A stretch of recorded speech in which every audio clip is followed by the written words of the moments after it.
நண்பர்களுக்கு வணக்கம். இப்ப நம்ம கோவை ஆம்னி பஸ் ஸ்டாண்ட்ல தான் இங்க இருக்கிறோம்.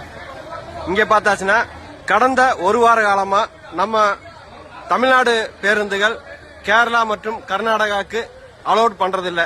ஏன்னா அங்க நம்ம பேருந்துகள் போனாவே கிட்டத்தட்ட சாலை வரி அந்த வரின்னு 70 லட்சம் ரூபாய்க்கு மேல வரி போட்டனால யாருமே தமிழ்நாட்டில இருந்து கேரளா கர்நாடகாவுக்கு பேருந்துகளை இயக்கிறதா இல்ல. இந்த ஒரு வாரம் ஆயிடுச்சு.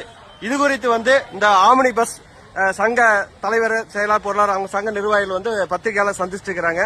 அதுல பல்வேறு கட்ட கோரிக்கைகள் அவங்க சொல்லிட்டு இருக்காங்க. தமிழக அரசு கிட்ட எங்களுக்கு எப்படியாச்சும் எங்க வாழ்வாதாரமே இதனால பாதிக்கப்படுது, அதனால மத்திய மாநில அரசுகள் உடனடியாக தலையிட்டு எங்களோட பிரச்சனையை தீர்த்து வைக்கணும் அப்படிங்கிற மாதிரி எல்லாம் சொல்லிட்டு இருக்கிறாங்க.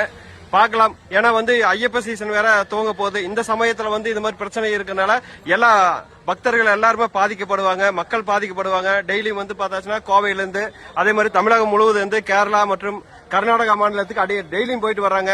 இதனால ஒரு நாளைக்கு பல லட்சம் ரூபாய் வீணாயிட்டு இருக்கு அப்படிங்கிற மாதிரி அவங்க சொல்றாங்க.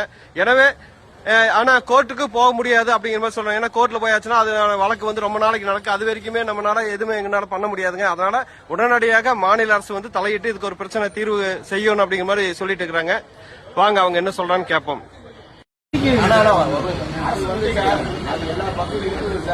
ஒன்னு ரெண்டு வண்டிக்கார் ஏதாவது அந்த மாதிரி பண்ணிடுறாங்க. நாங்க ரெகுலரா ஆப்ரேட் பண்றவங்க அசோசியேஷன் இருக்கிறவங்க யாரும் அதை பண்றது இல்லை. இது எங்கேயாவது ஒரு ஊருக்கு ஒருத்தர் 2 பேர் இந்த மாதிரி பண்ணிடுறாங்க. அதே மேக்சிமம் நாங்க இப்ப குறைச்சாச்சு. பாத்தீங்கன்னா 1 வருஷம் 2-3 வருஷத்துக்கு முன்னாடி நிறைய இருந்தது. இப்ப ரொம்ப கம்மியாயிருச்சு. இன்னும் கூடிய வரையில அதை எல்லாம் குறைச்சு எங்களுக்குள்ள சங்கத்தில் ஒரு நிர்ணயம் வச்சிருக்கோம் சார். அதுக்கு மேல போடுறது இல்லை சார். அப்படி இல்லையே சார். ஆன்லைன்ல புக் பண்ணும்போது ஒவ்வொரு சீட்டுக்கும் ஒவ்வொரு மாதிரியான டிக்கெட் வருது. அது ஏன் சார்? ஒரு நிமிஷம் கம்மன் இருங்க. பேசிட்டு இருக்கிறோம்ல. ஜாஸ்தியா 50 ரூபாய் பள்ளி 2000 ரூபாய் வைக்கிறாங்க.